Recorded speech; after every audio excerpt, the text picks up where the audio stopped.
हमारे चैनल को सब्सक्राइब करने के लिए सब्सक्राइब के इस बटन को ऐसे दबाएं, फिर नोटिफिकेशन पाने के लिए इस बेल आइकन को ऐसे प्रेस करें और ऑल नोटिफिकेशन को ऑन कर लें।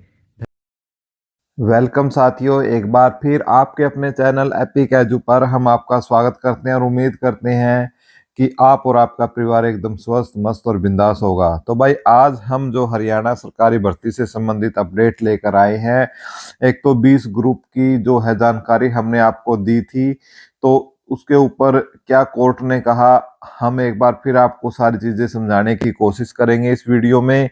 और क्या उनके लिए खुशखबरी है, ये भी एक महत्वपूर्ण बात है। और सीटी 2025 को लेकर मुख्यमंत्री साहब ने बहुत बड़ा बयान दे दिया है, और जिसकी एवज में जो एक सबसे बड़ी समस्या जो आ रही है उस पर भी हम बात करेंगे आज की, क्यों अब तक फार्म नहीं निकले हैं, इस पर बात करेंगे। तो सारी चीजों पर बात करेंगे, लेकिन उससे पहले आप सभी से रिक्वेस्ट है साथियों, आप यदि अपने इस चैनल को प्यार करते हैं तो चैनल को सब्सक्राइब कर लो। तरीका वीडियो के शुरू में बता दिया है, जो बिल्कुल फ्री ऑफ कॉस्ट है। टेलीग्राम पर भी जुड़ सकते हो, लिंक डिस्क्रिप्शन में है। तो भाई एक तो जो 20 ग्रुप्स हैं, जो जजमेंट आया है 20 ग्रुप्स के बारे में, वो इस प्रकार से आया है कि जो हरियाणा जो जजमेंट के अंदर लिखा हुआ है वही मैं आपको बताता हूँ, ठीक है। तो पहले जो पेटिशनर वगैरह के नाम लिखे हुए हैं, और जिसमें आपके जो पक्षकार है और अधिवक्ता है यानी वकील और पेटिशनर के नाम है वो लिखे हुए हैं। और आदेश में आपको बता देता हूं कि आदेश में क्या लिखा है। आदेश को हमने इंग्लिश से हिंदी में कन्वर्ट कर लिया है अपने स्टेप के माध्यम से। हरियाणा राज्य के एडवोकेट जनरल को निर्देश दिया गया है कि वे 10/1/2023 को घोषित किए गए मूल परिणाम को प्रस्तुत करें। यह सूचित किया गया है कि कुछ व्यक्तिगत रिट याचिकाकर्ताओं ने अवमानना यानी जो कंटेम्प्ट का जो केस लगाया है उसकी कार्रवाई शुरू की है। और फिर कोर्ट लिखता है कि चूंकि मामला पुनर्विचार याचिकाओं यानी जो रिव्यू पेटिशन इस पर लगी हुई है उससे संबंधित है, इसलिए अदालत ने निर्देश दिया है कि अगली सुनवाई तक जो कंटेम्प्ट की कार्रवाई है वो आगे न बढ़ाई जाए। मामले की अगली सुनवाई के लिए 21 मार्च 2025 को सूचीबद्ध किया गया है। इस आदेश की फोटोकॉपी संबंधित मामलों की फाइलों में संलग्न करने के निर्देश दिए गए हैं। न्यायाधीश संजीव प्रकाश शर्मा और सुदीप्ति शर्मा। अब बोलोगे कि सर इससे क्या खुशखबरी है, तो भाई खुशखबरी ये है कि जो हरियाणा स्टाफ सिलेक्शन कमीशन के ऊपर कंटेम्प्ट COCP लगी थी, उसका रीजन यही था कि जो आपका 31 मई को जो जजमेंट जो पंजाब और हरियाणा हाई कोर्ट के द्वारा जारी किया गया था उसको हरियाणा स्टाफ सिलेक्शन कमीशन ने पूरी तरीके से लागू नहीं किया था। उसका एक तो ये था कि जो सचिव थे चेंज करने थे, ना तो इन्होंने सचिव चेंज किया था, और ना ही जो 20 ग्रुप या जो 24 ग्रुप है उनको जो 12,000 प्लस वैकेंसियां थी जिसमें बच्चे लगे हुए थे, न ही उनको दोबारा से री एडवर्टाइज कर उनके री एग्जाम का शेड्यूल जारी किया, न उनसे संबंधित कोई नोटिस जारी किया। इस प्रकार के बहुत सारे जो बात है। और हालांकि कुछ जो जैसे ग्रुप 56-57 का है उनका रिशेड्यूल कर दिया, तो कुछ को इन्होंने माना कुछ को नहीं माना। तो इसलिए जो बच्चे हैं भाई जिनका सिलेक्शन नहीं हो पाया, जैसे कुछ इसमें है या कुछ जो अन्य ग्रुपों में है, उन्होंने तो इसके ऊपर COCP लगाने का काम किया। और COCP यानी कंटेम्प्ट का केस हरियाणा स्टाफ सिलेक्शन पर लगाया गया, और इसमें ये बोला गया कि ये कोर्ट की भी अवहेलना कर रहे हैं, यानी उनकी बातों को भी नहीं मान रहे हैं।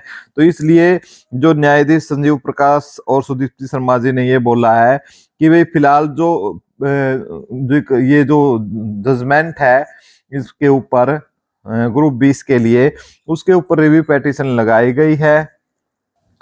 तो इसलिए संजीव शर्मा जी ने, सुदीप्ति शर्मा जी ने बोला है कि भाई जो 31 जो इसकी तारीख लगी हुई है ये 21 मार्च 2025 की, और यही इन्होंने बोला है कि इस दिन इसकी जो लगभग बहस पूरी भी हो चुकी है, और जो बची हुई है वो उस दिन पूरी करेंगे, क्योंकि इससे संबंधित जो रिजल्ट है वो दोनों जजों ने उस रिजल्ट को मांगा है, और फिर उसके ऊपर गहन विचार कर इसके ऊपर फाइनल डिसीजन आ जाएगा। और उम्मीद है कि यदि उसमें ज्यादा बच्चे ऐसे नहीं हुए कि भाई जो ज्यादा बच्चे हैं जो नए बच्चे आ रहे हैं, यदि ऐसा नहीं होता है तो हो सकता है भाई 12,000 जो लगभग बच्चे हैं, इनकी नौकरी जो 20 ग्रुप के अंदर है बच जाए। तो हम यही जो थी खुशखबरी आपकी, तो ये एक महत्वपूर्ण न्यूज निकल कर आ रही है। उसके बाद भाई सीटी की बात करते हैं कि आपने देखा होगा कल भी सीएम साहब ने बोला था, मुख्यमंत्री ने घोषणा की थी एक, जहां पर वो गए हुए थे, ठीक है, और फिर उसके बाद उनकी बातों को सीरियस से लिया गया। तो बीजेपी सरकार ने, जो बीजेपी हरियाणा है, उसने अपने ट्विटर हैंडलर पर लिखे और युवाओं को बोला कि अब तैयारी करते रहें। और उससे ही संबंधित भाई हम आज फिर जो एक न्यूज आई है कि एक तो इससे संबंधित न्यूज क्या है कि आपका जो एग्जाम है उसको लेकर कि एग्जाम में देरी जो हो रही है, उसका रीजन ये है कि भाई इस बार जो एनटीए है, एनटीए ने मना कर दिया है कि भाई उनके पास समय नहीं है।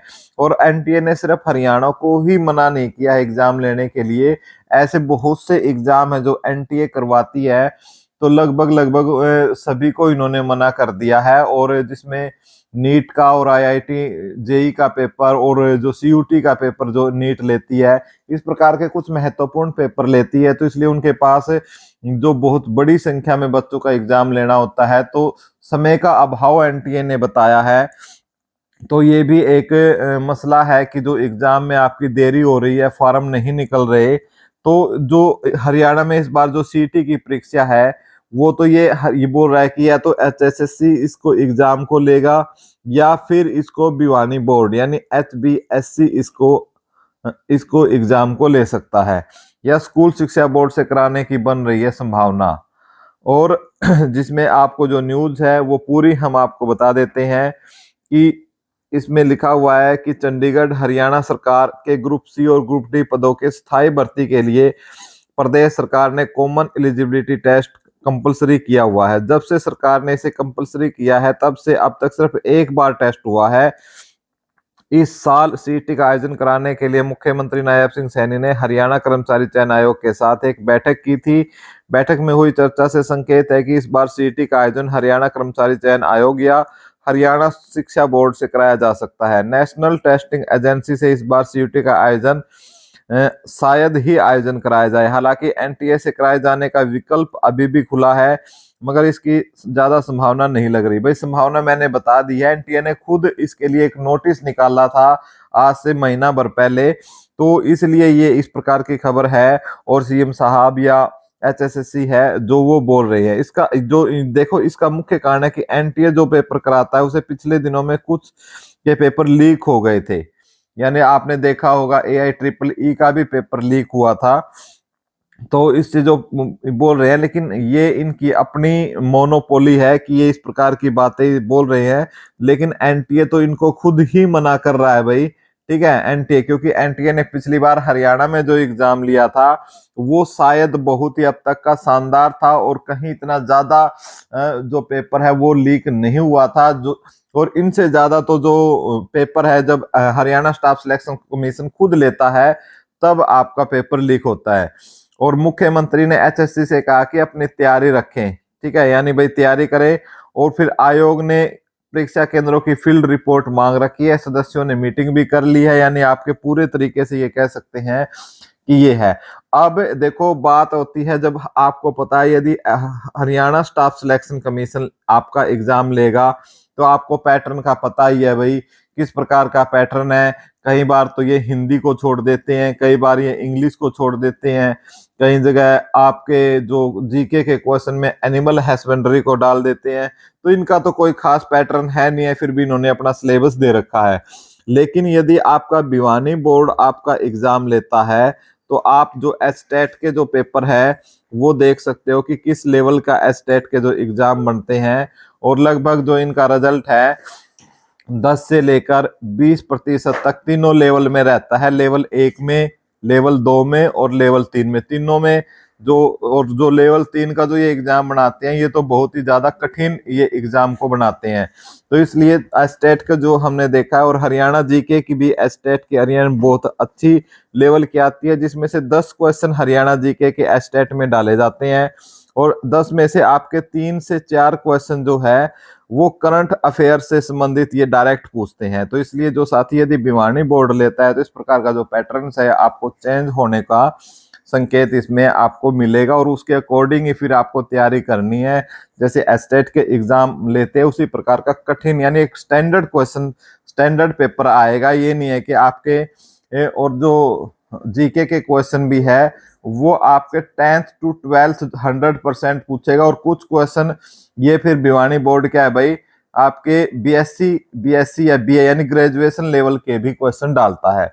तो यही अपडेट है भाई। इसके अलावा जो भी आपको जब प्रस्तावित हो जाएगा उसके बाद आपको पूर्ण जानकारी दी जाएगी। धन्यवाद, थैंक यू सो मच।